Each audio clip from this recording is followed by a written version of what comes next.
এখানে পোল হয় না, গাড়ি ঘোড়া বন্ধ, ডেলিভারি হয়, মানুষ যে কোনো রোগ জ্বালা হবে সেইটা তোমাদের আমরা কি ডিবে ডিবে পেরিয়াবো না দানা খেয়ে পেরিয়াবো? এই জন্য আমরা এখানে দাবি করছি যে তুমি পোল করে দাও।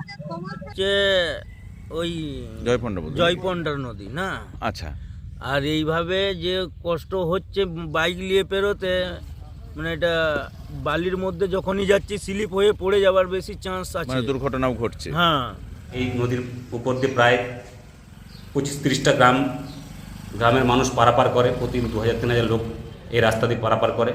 এই নদীর ওই পারে স্কুল কলেজ থেকে শুরু করে হসপিটাল, এবং বিশেষ করে গর্ভবতী মায়েদের খুবই অসুবিধা হয় বর্ষাকালে। ঘুরিয়ে একটা পেশেন্টকে নিয়ে যাওয়ার জন্য প্রায় 15 কিলোমিটার ঘুরিয়ে নিয়ে যেতে হয় একটা হসপিটালকে। সেখানে গর্ভবতী মায়েদের খুব কষ্ট হয় এবং বিভিন্ন রকম সমস্যায় পড়ে। এবং বাচ্চা বাচ্চা ছেলেরা স্কুলে সাইকেলকে মাথায় নিয়ে এক কোমর এক বুক জল পেরিয়ে যায় জীবনের ঝুঁকি নিয়ে। দীর্ঘদিন এই কষ্ট চলছে। ভোট আসে, ভোট যায়, প্রতিশ্রুতিও হয়ে যায়, নদীর জলের মধ্যে চলে যায়, ব্যাস। রাতের বেলায় ডিবে ডিবে যায়, বান হলে আর ছাতার হলে তাহলে তখন কিসে যাবো? এই সেই পথ যেখানে সাধারণ মানুষজন যাতায়াত করছেন, দুর্ভোগের শিকার হচ্ছেন, কোনোভাবেই যেতে পারছেন না কষ্ট করে, এবং রাত বিরেতে এখানে কিন্তু পথ দুর্ঘটনাও ঘটছে। সমস্যা স্যার, আমরা বহুদিন ধরে এইখানে যত সমস্ত স্কুল কলেজ আছে এবং বাজার ডাক্তারঘর সব আমাদের নদী পেরিয়ে যেতে হয়। বর্ষাকালে এই নদীটায় সবসময় এক বুক এক বেলা কোনোদিন প্রচণ্ড বৃষ্টি হয়, সাঁতারের উপরে বাঁধ থাকে, সেই সময় ছেলেমেয়েরা আর স্কুল যেতে বাঁধে ঘরেই থাকে। বাঁশকোপা গ্রামে যাওয়ার এই হচ্ছে একমাত্র ভরসা, অর্থাৎ কতগুলো সিমেন্টের যে মগরা টাইপের দেওয়া হয়েছে এবং তাতে বালি বিছিয়ে কোনো রকমে মানুষজন যাতায়াত করছেন, কিন্তু তাদের চরম দুর্ভোগে পড়েন বর্ষাকালে। শুধু তাই নয়, আমি গ্রামের মানুষের সাথে কথা বললাম, তারা জানাচ্ছেন যে রাত বিরেতে গর্ভবতী মহিলাদের নিয়েও এই রাস্তায় কিন্তু যাতায়াত করা যায় না, অর্থাৎ দুর্ঘটনা প্রতি মুহূর্তে লেগে থাকে। এইটার পথে যাতায়াত করেন আমাদের সিমলাপাল, এই আমাদের গ্রাম থেকে 9 কিলোমিটার রাস্তা, পাঁচমুড়া থেকে 9 কিলোমিটার রাস্তা, সেটা ঘুর পথে যেতে হয় 22 থেকে 23 কিলোমিটার। এইটা বহু গ্রাম এই জয়পন্ডা নদীর উপরে নির্ভর করে। ফুলমতি হয়ে ওইখানে চাইপুরের ব্রিজে ডুবে যায়, আমরা একদম ডেলিভারি তারা সেই সিমলাপাল হয়ে জটার মোড় হয়ে আমাদের বাঁকুড়াকে তালডাংরাকে নিয়ে যেতে হয়। এদিকে কোনো পারাপারের যোগাযোগ নাই, তাইলে আমাদের কোনো স্কুল হচ্ছে না, প্রাইভেট হচ্ছে না, কলেজ হচ্ছে না, কিছু হচ্ছে না। সেটা যাচ্ছে, আপনারা তো দেখছো আমরা কিভাবে আছি, কিভাবে চলছি। এমন অনেকবার হয়েছে, আর বহুদিন থেকে এরকম হচ্ছে, কোনো রকম হয় না। খুব কষ্টে আছেন? কষ্টে আছে যেটা বলে আপনাকে কি, এইরকম আপনি যে করছেন এরকম বহুবার করেছে, কিন্তু কোনো কাজ হয় না। এবং আমাদের সিমলাপাল ওইদিকে তালডাংরা দিকে যেতে গেলে বহু দূর ঘুরে যেতে হয়, যেখানে অনেক রুগীর অসুবিধাও হয় আমাদের। সেই জন্য আমরা বহু চেষ্টা করেছিলাম যাতে করে এই নদীঘাটটা আমাদের একটা ছোট ব্রিজও হয়।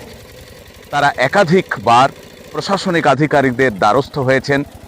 2014 সাল থেকে তাদের এই কর্মযজ্ঞ চলছে।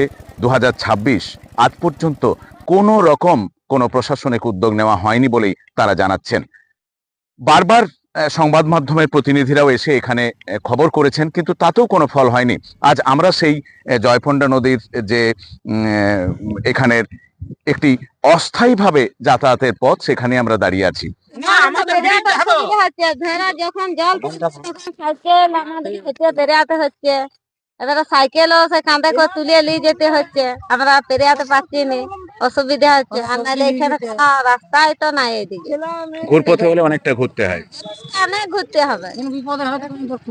একটা বিপদ হলে পাঁচমুড়ায় দেখা যেতে হয়, আসতে হয়, যেতে হয়, সেইটা যাতায়াতের। হাসপাতাল কি এই পথেই যেতে হয়? চলে এই পথে যেতে হয়। আর তোমার তালডাংরা হসপিটাল ওইদিকে হয়ে তালডাংরা যায়, আর নাহলে পাঁচমুড়া যেতে গেলে এই রাস্তাটায় যেতে হয়। মানে পুরোটি এর উপরই নির্ভরশীল। 2013 সালের পর থেকে আমরা এটা প্রথম আমরা 14 সালে পিইপিতে যাই কমপ্লেন নিয়ে, এটা কিছু হওয়ার জন্য। যাই হোক, সেটা পার্টির রেফারেন্সেই তো গেলাম, ওখানে কোনো আমরা রেসপন্স পাইনি। একটা কোম্পানি এটা আপনার সয়েল টেস্ট করেছিল 15 সালে, কিন্তু তারপরে ফান্ডের অভাবে সেটা হয়ে ওঠেনি। তারপর আমরা জেডপিতে বিভিন্ন ব্লকে ইয়েতে করে আমরা সব বিভিন্ন পার্টির রেফারেন্স নিয়ে কাজ করতে শুরু করি, কিন্তু কোনো আমরা সুফল পাইনি। তো আজ একই অবস্থা, 2026-এর আবার বিধানসভা চলে এলো, একই অবস্থা। সেই বাঁশকোপা গ্রামের মানুষের সাথে কথা বললাম। তাদের দাবি একটাই, যেখানে 25 থেকে 30টি গ্রামের মানুষ কিন্তু যাতায়াত করেন প্রতিদিন, হাজার দুয়েক কমপক্ষে মানুষ কিন্তু এটার উপর নির্ভরশীল। অথচ এই পথ এই দুর্গম হয়ে পড়েছে। তারা কিন্তু প্রশাসনিকভাবে বারবার চেষ্টা করেছেন এবং তারা লিখিত আবেদন নিবেদনও করেছেন, কিন্তু কোনো ফল হয়নি। প্রশাসনিকভাবে বহুবার জানানো হয়েছে, ওনারা করবো বলেছেন, ভোট এডি করবো বলেছেন, কিন্তু হয়নি। আমরা এই বাঁশকোপা গ্রামে গিয়ে তাদের সাথে কথা বললাম, তাদের একসাথে বসে আবেদন লেখা হলো এবং তারা তাদের অভিযোগ তুলে ধরলেন। তাদের একটাই ভরসা যে আমরা বারবার একই কথা বলি, কোনো ফল হয়নি, তাই এবারও তারা কিন্তু সেভাবে তাদের প্রতিবেদন দিতে রাজি ছিলেন না। তা সত্ত্বেও তাদের কিন্তু একটাই দাবি যে তবু তারা বলছেন যদি হয় তাহলে আমরা রাজি আছি। নদী ডোজারে এটা দিয়ে করেছে, পঞ্চায়েত এক পয়সা দেয়নি। আমরা পঞ্চায়েত জানিছি, প্রধানকে জানিছি, এমএলএ কে জানিছি, জেলা পরিষদে জানিছি, তারপরে জেলা পরিষদের পরে মেয়ে মানুষ অনুসুয়াকে আইছিল, সে নদী জয়পনটা দেখে গেছে, বলছে আমি অবশ্যই করে দিচ্ছি। আর এমএলএ শঙ্কুদা আইছিল, বলছে আমি আমার আমলেই করে দিচ্ছি। তো হচ্ছে না কেন, কি করে জানো, ভগবান জানে। বিরোধী হলেই ভালো হবে, বিরোধী হলেই ভালো হবে।